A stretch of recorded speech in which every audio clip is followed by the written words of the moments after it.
নমস্কার, সুপ্রভাত সকল দর্শক বন্ধুদের। আবারও আরেকটি নতুন ভিডিওতে স্বাগত জানাই। আজ শনিবার 21/12/2024। এখন আমরা আছি দ্বারকায়। গতকাল আমরা ভুজ থেকে দ্বারকায় এসেছি, এখন ভদ্রকালী মঠকালী চকে আছি। এখানে আমাদের হোটেল রাজধানী। দ্বারকাতে আসার কথায় আসি। ভুজে 2 নাইটস কাটিয়ে আমরা এবার রওনা দিলাম দ্বারকার উদ্দেশ্যে। এই ভুজ হলো গুজরাটের সবচেয়ে বড় জেলা এবং কচ্ছের রাজধানী ছিল এক সময়। চলুন আমরা এবার সবাই বাসে উঠে পড়েছি। আমাদের এই বাস সকাল সকালই এই ভুজ থেকে ছেড়ে দিল দ্বারকার উদ্দেশ্যে। আজ ব্রেকফাস্ট, লাঞ্চ সব কিছুই রাস্তায় হবে। আমরা এখন ভুজ থেকে দ্বারকার উদ্দেশ্যে রওনা দিয়েছি। আমাদের বাস প্রায় 9:15টার সময় রওনা দিয়েছিল, এখন 11:15 বাজে। এখন এখানে চা বিরতি, কিছুক্ষণ এখানে দাঁড়াবে আমাদের বাস, তারপর আবার দ্বারকার উদ্দেশ্যে রওনা দেবে। ভুজে আমরা 2 রাত ছিলাম, আর এই ভুজের ঐতিহ্য, সংস্কৃতি, প্রাকৃতিক সৌন্দর্যের কথা আমাদের চিরদিন মনে থাকবে। দ্বারকা কিতনা দূর? ये तो बहुत दूर है, बहुत दूर है ना? देखा है नहीं हम। ভুজ থেকে দ্বারকা যাওয়ার পথে কোথায় আমরা লাঞ্চ করেছিলাম সেটাও আপনাদের দেখিয়ে দিই। ঠিক 2 ঘন্টা পর আমরা এই ধাবাতে এসে দুপুরের লাঞ্চ করেছিলাম। ভুজ থেকে দ্বারকার দূরত্ব 405 কিলোমিটার। এখানে কোনো রেলপথ নেই, আপনাদের আমাদের মতোই বাসে বা গাড়িতে যেতে হবে। সময় লাগবে প্রায় 9 ঘন্টা। তবে ভুজ থেকে দ্বারকা যাওয়ার রাস্তা খুবই সুন্দর। আমরা দ্বারকায় চলে এসেছি। দ্বারকায় আমাদের হোটেল রাজধানী। চলুন এদের কাছে জেনে নিই এখানে কি কি দেখবার আছে। सर यहाँ पे रुक्मणी मंदिर है, बेट द्वारका है, नागेश्वर ज्योतिर्लिंग है, मंदिर के साथ गोमती घाट है, सनसेट पॉइंट है, भड़केश्वर मंदिर है, बहुत सारी घूमने लायक चीज़ें हैं सर यहाँ पे। দ্বারকায় হোটেল রাজধানীতে আমরা চাবি তুলেছিলাম 103-র। চলুন 103 রুমটা আপনাদের একবার দেখিয়ে দিই। সব কিছুই ঘরের মধ্যে রয়েছে, আলাদা করে কিছু বলবার নেই। সোফা থেকে শুরু করে এসি আছে, ডবল বেড তো দেখতেই পাচ্ছেন, আর টিভি আছে এবং একটা ওয়ার্ড্রপ ছোটোখাটো আছে। আর চলুন ওয়াশরুমটাও আপনাদের একটু দেখিয়ে দিই। এটা হলো ওয়াশরুম, ঠিকই আছে, কোনো অসুবিধা নেই। এখন আমরা দ্বারকা এসেছি। গতকাল আমরা দ্বারকাধীশকে দর্শন করেছি। আজকে এখানে নিয়ম আছে, রুক্মিণী টেম্পলে মাতাজিকে দর্শন করবার আগে দ্বারকাধীশকে দর্শন করতে হয়। কালকে আমরা দ্বারকা অধিপতিকে দর্শন করে এসেছি। এখন আমরা সাইট সিইংয়ে যাব। এখানে প্রথমেই আমরা রুক্মিণী টেম্পলে যাব। আমার তো গুজরাট ট্যুর খুব ভালোই লাগছে। এই প্রথম আমি ট্রাভেলসের থ্রু দিয়ে যাচ্ছি। গুজরাট, রাজস্থান এগুলো খুব বিরাট বিরাট জায়গা, সেই জন্য এই ডলফিন ট্রাভেলসের থ্রু দিয়ে যাচ্ছি। সেখানে 35-36 জন আমরা সহযাত্রী আছি এবং খুব সুন্দর তাদের সঙ্গে ব্যবহার। আমাদের একটা একান্নবর্তী সংসার হিসাবে আমার মনে হচ্ছে এবং পরবর্তীকালে, এবং আমি সেই সংসার ভাঙতে চাই না। এনাদের সাথেই বিশেষ করে আমার গাড়িদা যিনি আছেন, তাঁর সাহচর্যে এবং খুব ভালো লাগছে এবং ওনার সঙ্গে আবার ট্যুর করতে চাই। প্রাকৃতিক যে আনন্দ, দেখি আনন্দ, হ্যাঁ, সেটা কোনোভাবে প্রকাশ করা যাবে না, নিজেকে ফিল করতে হবে। সেই সব কারণেই আমাদের যাওয়া। আমি ঘুরতে ভালোবাসি সব জায়গায়। পাহাড় তো আমার সব থেকে প্রিয়, তারপরে সব জায়গা গুজরাট সবাই যাবে, না গেলে ভালো থাকা যায় না, মন আনন্দে থাকা যায় না, বাইরে অবশ্যই যেতে হয়। প্রশান্ত বাবু বলুন আজকে আমরা কোথায় কোথায় যাব? নমস্কার, আমি ডলফিন ট্রাভেলস থেকে প্রশান্ত দাস বলছি। আমরা প্রথমে যাব আজকে রুক্মিণী মায়ের মন্দির, তারপরে যাব ভেট দ্বারকা, তারপরে যাব নাগেশ্বর। এই 3টে গুজরাটে 2টো জ্যোতির্লিঙ্গ, একটা হচ্ছে সোমনাথ, একটা হচ্ছে নাগেশ্বর। নাগেশ্বর জ্যোতির্লিঙ্গকে আপনি স্পর্শ করে পুজো দিতে পারবেন, কিন্তু সোমনাথ মন্দিরে সোমনাথ মহাদেবকে আপনাকে দূর থেকে একটা নির্দিষ্ট দূরত্ব থেকে দর্শন করতে হবে। এই হচ্ছে বিশেষত্ব।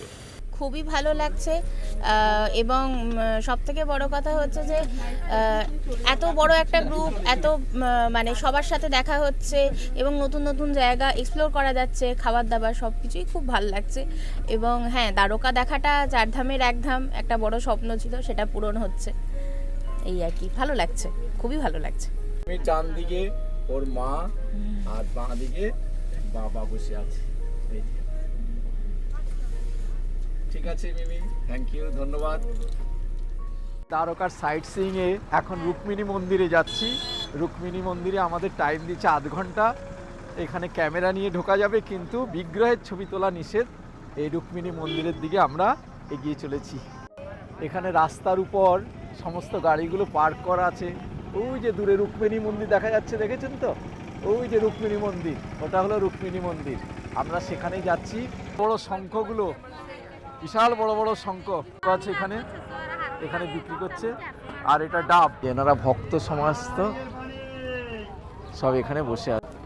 ঘোল ঘোল ঘোল ঘোল এই যে আছে এক आप लोग बड़ौदा से हाई करो हाई करो।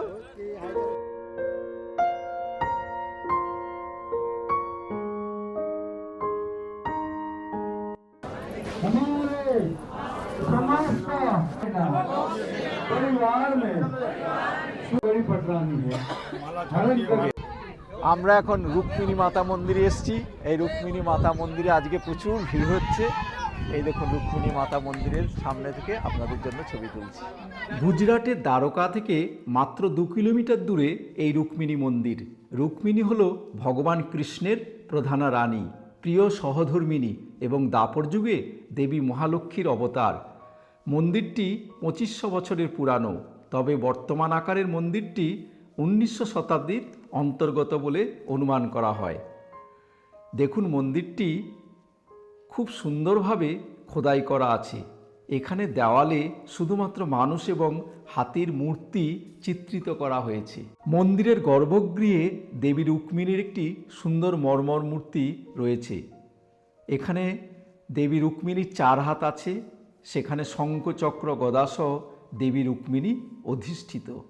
কথিত আছে যে এই দ্বারকেশ্বরী রুক্মিণীকে দর্শন করলেই দ্বারকার যাত্রা সম্পন্ন হয়। এই রুক্মিণী এবং তার স্বামী কৃষ্ণের জন্য একে অপরের থেকে অনেক দূরে পৃথক আবাসিক মন্দিরের জন্য এখানে একটা গল্পগাথা প্রচলিত আছে। কথিত আছে যে ঋষি দুর্বাসার অনুরোধে কৃষ্ণ এবং রুক্মিণী একটি রথ টেনে ঋষি দুর্বাসাকে তাদের বাড়িতে রাতের খাবারের জন্য নিয়ে যান। এদিকে পথে রুক্মিণী খুব তৃষ্ণা পায়। তৃষ্ণা নিবারণের জন্য কৃষ্ণ তার পায়ের আঙুল দিয়ে মাটিতে আঘাত করে জল এনে দেয়। তারপর রুক্মিণী তৃষ্ণা নিবারণ করেন। কিন্তু রুক্মিণী সঙ্গে দুর্বাসা মুনিকে প্রথমে জলপান করার প্রস্তাব দিতে ভুলে যান। ঋষি দুর্বাসা এতে অপমানিত বোধ করেন এবং ক্রুদ্ধ হয়ে রুক্মিণীকে অভিশাপ দিয়েছিলেন যে রুক্মিণী তার স্বামীর থেকে আলাদা থাকবে। আর এজন্য কৃষ্ণ রুক্মিণী 12 বছর আলাদা ছিলেন। মন্দিরের এই স্থানেই দেবী রুক্মিণী 12 বছর ধ্যান করেন এবং ধ্যানের মাধ্যমে তারপর তিনি অভিশাপ থেকে মুক্তি পান।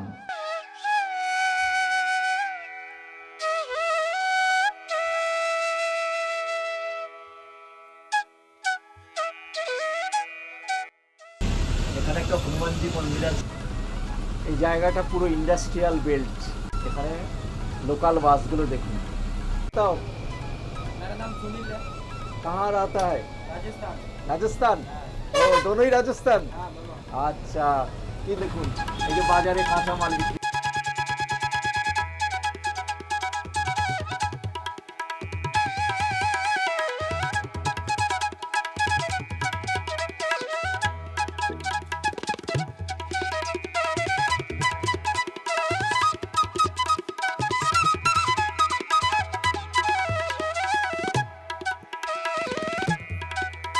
এখন আমরা চলেছি বেট দ্বারকার পথে। এই বেট দ্বারকা যেতে হলে মাঝখানে আরব সাগর পড়ে। দ্বারকা থেকে বেট দ্বারকার দূরত্ব 34 কিলোমিটার। মাঝখানে কিছুটা আরব সাগর আছে। এই আরব সাগর আগে জলপথে যেতে হতো। বর্তমানে এইখানে সুদর্শন সেতুও হয়েছে। ঠিক 1 বছর আগে 25শে ফেব্রুয়ারি 2024 আমাদের প্রিয় প্রধানমন্ত্রী এটা উদ্বোধন করেছেন এবং এর ফলে এখানে ভক্ত এবং পর্যটক মিলে প্রায় 2 মিলিয়ন লোকের খুব উপকার হয়েছে এবং 8500 লোক এখানে এই দ্বীপে বসবাস করেন, তাদেরও খুব উপকার হয়েছে। এর জন্য মোট খরচ হয়েছে 979 কোটি টাকা। এই নতুন সুদর্শন সেতু হওয়ার ফলে এখানে আসা যাওয়ার পথ সুগম হলো।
আমাদের ঘড়িতে এখন 11:15 বাজে, আমরা ভেট দ্বারকায় চলে এসেছি।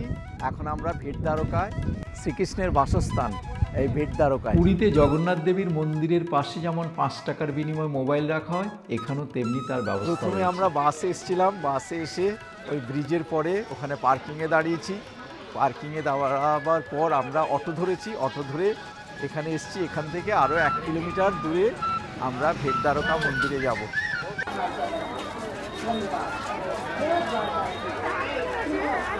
এখানে সব বিক্রি হচ্ছে, মূর্তি, ঠাকুর। এখানে সব মূর্তি বিক্রি হচ্ছে, খুব সুন্দর সুন্দর, একদম গুড বিউটিফুল। দেখুন রাধাকৃষ্ণ আছে, রাধাকৃষ্ণ মূর্তি আছে এখানে, সমস্ত খুব সুন্দর সুন্দর আছে। এগুলো আপনারা এই দোকান থেকে কালেক্ট করতে পারেন। ভেট দ্বারকায় আজ প্রচুর পর্যটক এবং ভক্তের সমাগম হয়েছে, চারদিকে গমগম করছে, আর বিশাল বড় মেলাও বসেছে। এই ভেট দ্বারকা একটি দ্বীপ, আর এই দ্বীপটি ভগবান কৃষ্ণের আবাসস্থল, এবং এই স্থানে কৃষ্ণ তার বন্ধু সুদামার কাছ থেকে একটি বিশেষ উপহার পেয়েছিলেন।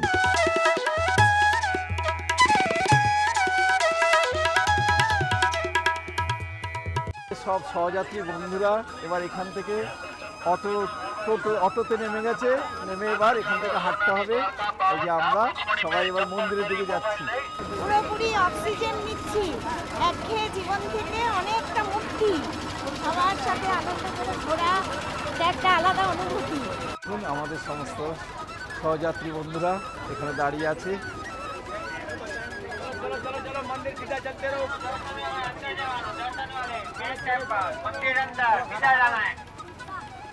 आगे गोल्डन द्वारका, सामने गोल्डन द्वारका, सीधा आगे golden Dwarka, only 1 minute walking, सीधा स्ट्रेट गोल्डन द्वारका।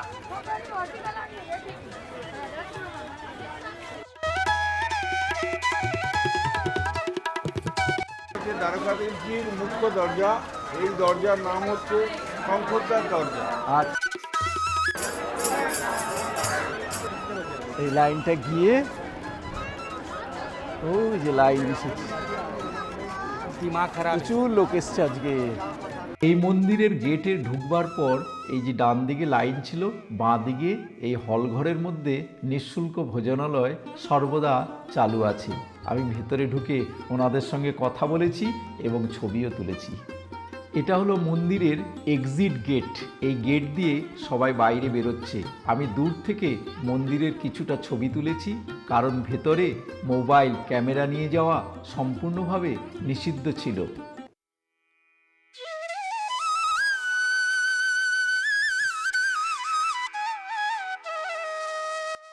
আমরা এখান থেকে আবার অটোতে উঠবো।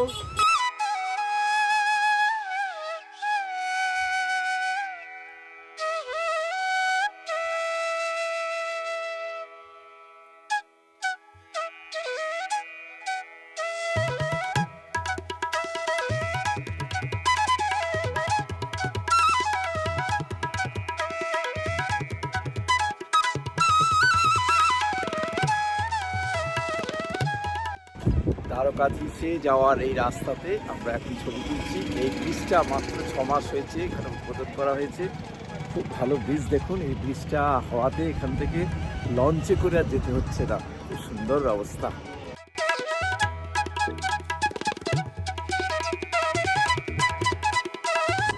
এখন আমরা নাগেশ্বর মন্দিরে চলে এসেছি। নাগেশ্বর মন্দিরের ছবি তুলব। নাগেশ্বর মন্দির এই আমাদের বাঁ দিকে, রাস্তার বাঁ দিকে আছে নাগেশ্বর। এই নাগেশ্বরের ছবি তুলব, এই ছবি তুলে আপনাদের দেখাবো। এখানে কোনো মোবাইল নেওয়া যাবে না, ছবি তোলা যাবে না, কিছুই নিষিদ্ধ নেই, সব কিছু এখানে করা যাবে। ভেতরে মোবাইল নিয়েও ঢোকা যাবে। বিশাল বড় মন্দির আপনাদের দেখাচ্ছি। এখন আমরা নাগেশ্বর মন্দিরে ঢুকবো। বিশাল বড় এই শিবের মূর্তি। এই শিবের মূর্তিটি তৈরি করিয়েছিলেন টি সিরিজের মালিক গুলশান কুমার। এখানে কি দেখার আছে? এটা হচ্ছে গুজরাটের একটা জ্যোতির্লিঙ্গ, নাগেশ্বর মহাদেব। আচ্ছা, এই মহাদেবকে আপনি স্পর্শ করে পুজো দিতে পারবেন, টাচ করতে পারবেন। আচ্ছা, গুজরাটে আরেকটা যে অপর একটা মহাদেব আছেন, সোমনাথ মহাদেব, ওখানে আপনি দূর থেকে দর্শন করতে পারবেন, কিন্তু বাবার কাছে গিয়ে স্পর্শ করতে পারবেন না। এই এটাই এখানকার বিশেষত্ব। এই জ্যোতির্লিঙ্গটা এখানে- স্পর্শ করে দিতে হ্যাঁ, পারবেন। পুজো দিতে পারেন। এখানে মোবাইল ক্যামেরা সব এলাও, একটা নির্দিষ্ট দূরত্বের পর থেকে আপনি ফটোও তুলতে পারেন। আচ্ছা, এখানকার মন্দির কর্তৃপক্ষের কোনো বাধা নেই। খুব সুন্দর জায়গা তাহলে। হ্যাঁ, অবশ্যই। প্রচুর লোক হয়েছে দেখুন। নাগেশ্বর মহাদেব, হ্যাঁ বলুন। নাগেশ্বর মহাদেব দ্বাদশ জ্যোতির্লিঙ্গের অন্যতম। আচ্ছা, হ্যাঁ, 12টা জ্যোতির্লিঙ্গের 12টা এটাও একটা জ্যোতির্লিঙ্গের অন্যতম। অন্যতম। আমরা আরেকটা দেখব। আরেকটা দেখবো, নাম্বার 1 বলে ওটাকে, হ্যাঁ। ওটা সোমনাথ। সোমনাথে গিয়ে ওটা দেখবো। হ্যাঁ। হ্যাঁ, ওটা মন্দিরের ছবি।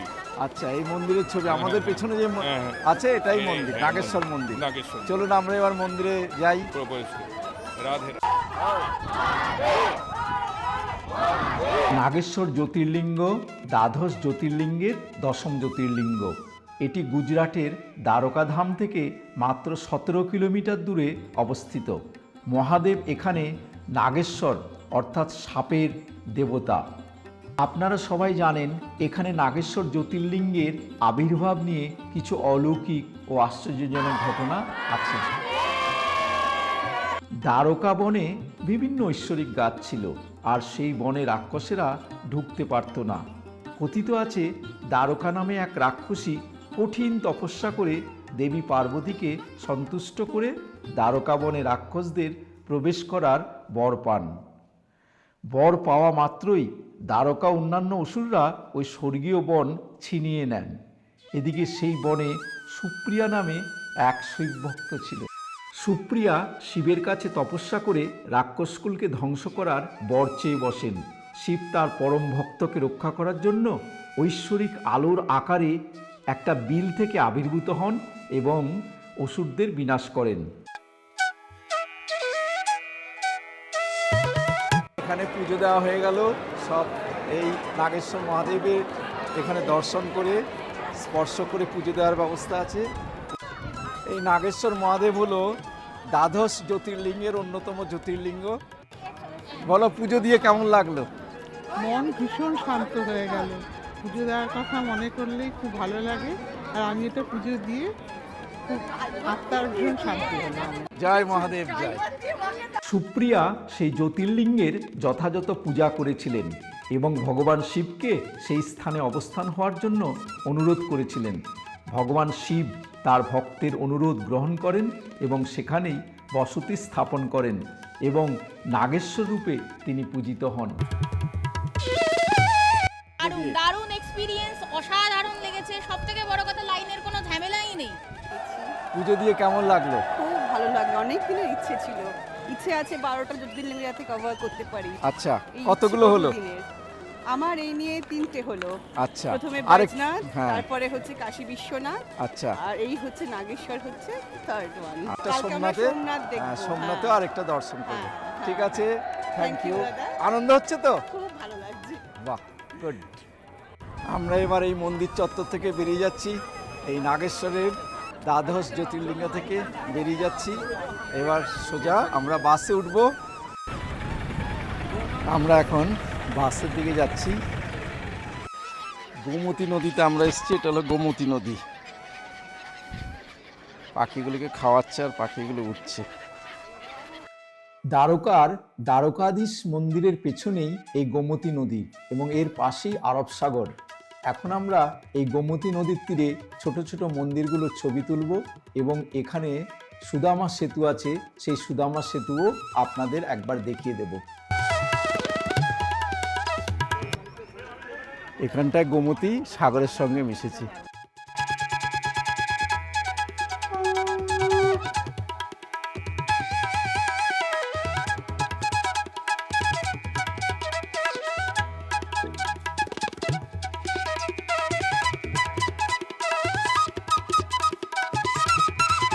এই সেতুটির নাম হলো সুদামা সেতু। এই সুদামা সেতু শুধুমাত্র হেঁটে পর্যটকদের জন্য বেড়াবাড়ি প্রায় জায়গা। এখানে উঠবার জন্য 10 টাকা করে টিকিট কাটতে হয়। পাশেই টিকিট কাউন্টার আছে। আজকে সময় অভাবে আমরা সেই সেতুতে আর উঠতে পারিনি। গোমতী নদীর তীর দিয়ে হাঁটছি। এখানে একটা হেঁটে যাবার একটা সুন্দর রাস্তা করেছে। এখান দিয়ে হেঁটে হেঁটে আমরা যাচ্ছি। আমাদের মোটামুটি গোমতীর এখানে ছবি তোলা হয়ে গেল।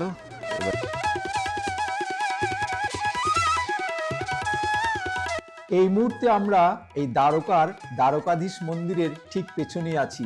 এখানে 56টা সিঁড়ি দিয়ে পেছন দিক দিয়েও এই দ্বারকা মন্দিরে যাওয়া যায়, এই দ্বারকাধীশকে দর্শন করা যায়। এখান দিয়ে ক্যামেরা ছবি তোলা সম্পূর্ণ নিষিদ্ধ।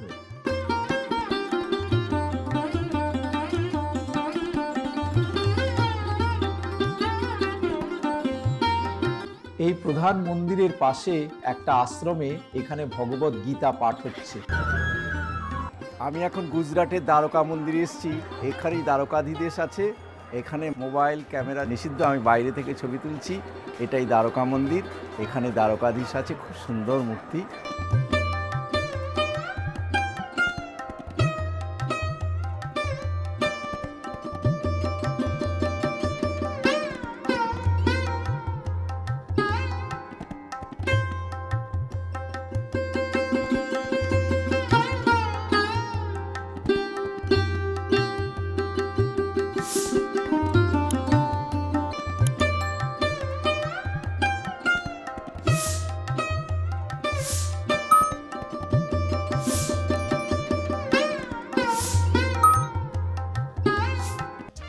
देखा द्वारका, देखा? हाँ कैसे लगा? अच्छा अच्छा।